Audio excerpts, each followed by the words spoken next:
ছোটো, কৌটো দুদিন ধরে স্কুলে আসছে না, তুই কি জানিস কিছু?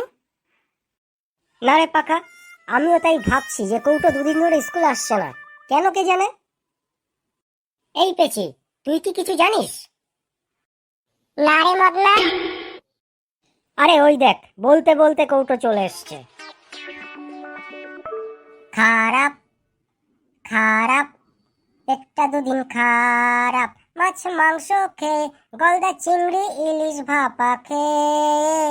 খারাপ, পেটটা খারাপ, দুদিন ধরে পেটটা আমার খারাপ। খারাপ খারাপ, পেটটা দুদিন খারাপ। এই কৌটো, কি হয়েছিল তোর? তুই দুদিন ধরে স্কুলে আসিসনি। বললাম না, দুদিন ধরে পায়খানা বমিতে ভুগলাম, তাই স্কুলে আসতে পারিনি। তা এখন ঠিক আছিস তো? দেখিস আবার আমাদের বেঞ্চ নষ্ট করিস না। না রে, ডাক্তার দেখিয়ে ওষুধ খেয়ে তবে ঠিক হয়েছে, এখন আর কোনো অসুবিধা নেই। পায়খানা বমির জন্য আবার ডাক্তার দেখাতে হয় নাকি? ওর জন্য তো আমার কাছে একটা জবরদস্ত ওষুধ আছে, কমতে বাধ্য, মাত্র 2 টাকা খরচা। পায়খানা বমির ওষুধ মাত্র 2 টাকায়? ওষুধ কি না জানি না, কিন্তু খরচা মাত্র 2 টাকা, কমতে বাধ্য। এই স্যার চলে এসছে, দাঁড়া সবাই। Good morning sir. হ্যাঁ, ভেরি গুড মর্নিং। সবাই বস। তা পাকা, আস্তে আস্তে শুনছিলাম কার কি কমতে বাধ্য? কার কি হয়েছে রে? স্যার, কৌটোর পায়খানা বমি হওয়ার জন্য দুদিন ধরে স্কুলে আসতে পারেনি, তাই পাকা বলছিল ওর কাছে একটা জবরদস্ত ওষুধ আছে নাকি, যেটা খেলে পায়খানা বমি কমতে বাধ্য। কি রে পাকা, তুই আবার পায়খানা বমির ওষুধ দেওয়া শুরু করলি নাকি রে? স্যার, ওষুধ কি না জানি না, কিন্তু জবরদস্ত টোটকা, কমতে একেবারে বাধ্য, খরচ মাত্র 2 টাকা। ঠিক আছে, তোর ওষুধের কথা আমি পরে শুনবো। আগে আমি যে ওষুধ এনেছি সেটা আগে ব্যবহার করি। স্যার, আমাদের জন্য আবার কি ওষুধ? পড়া না পারলে দেখবি কি ওষুধ আমি এনেছি তোদের জন্য। তা তোরা সবাই পড়াশোনা ঠিকঠাক করে এসছিস তো? হ্যাঁ স্যার, করেছি স্যার। হ্যাঁ স্যার, ঠিকঠাক করেছি। হ্যাঁ স্যার। হ্যাঁ স্যার, পড়া ঠিকঠাক করে এসেছি। ঠিক আছে, সবাই চুপচাপ করে বসে পড়। তা পেচি, এতক্ষণ তো খুব ফটর ফটর করছিলি, তো এবার তুই উঠে দাঁড়া। বল, বড় হয়ে তুই কি হতে চাস?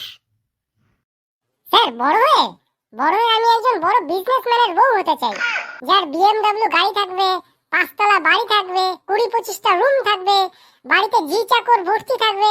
আমি সেই বাড়ির বউ হতে চাই। তোর কাছে কি জানতে চাইলাম আর তুই কি জবাব দিলি? আচ্ছা, তা 20-25টা রুম দিয়ে তুই কি করবি? ঘর মুছবি? না স্যার, লোকে বছরে 1-2 বার হাওয়া বদলের জন্য বাইরে ঘুরতে যায়, আর আমরা কি করব? প্রতিদিন হাওয়া বদলের জন্য রুম চেঞ্জ করব। ব্যাপারটা তো একই হলো না স্যার?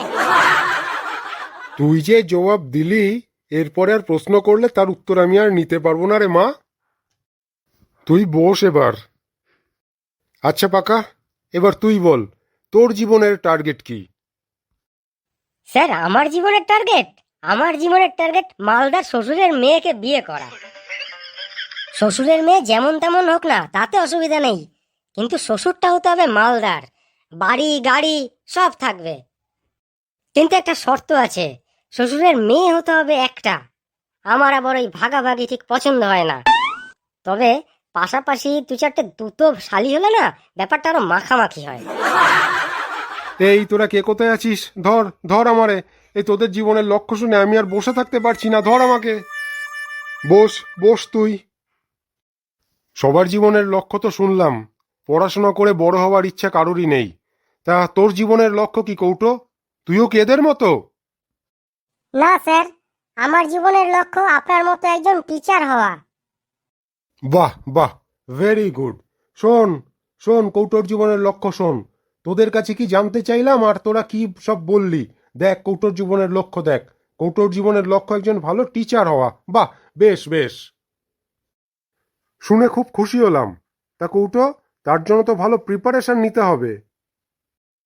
স্যার, প্রিপারেশন তো নিয়েই রেখেছি, 20 লাখ। মানে? এই আমি আর নিতে পারছি না, আমি এবার যাই। আচ্ছা পাকা, ওই তুই 2 টাকার পায়খানা বমির কি ওষুধের ব্যাপারটা কি বলছিলি বলতো? Very simple sir. পায়খানা বমি হলে স্যার 2 টাকা দিয়ে 2টো আমড়া কিনতে হবে, একটা কাঁচা আমড়া আর একটা শুকনো আমড়া। এবার ওই আমড়া দুটোকে জল দিয়ে গিলে ফেলতে হবে, তাহলে একটা আমড়া নিচে গিয়ে আটকে যাবে, যার ফলে পায়খানা বন্ধ হয়ে যাবে, আর আরেকটা শুকনো আমড়াটা জলে ভেসে থাকবে, ফলে বমি আর হবে না। কি স্যার, ব্যাপারটা খুব সহজ না? এই তোরা কে কোথায় আছিস? ধর আমাকে, ধর ধর ধর ধর ধর।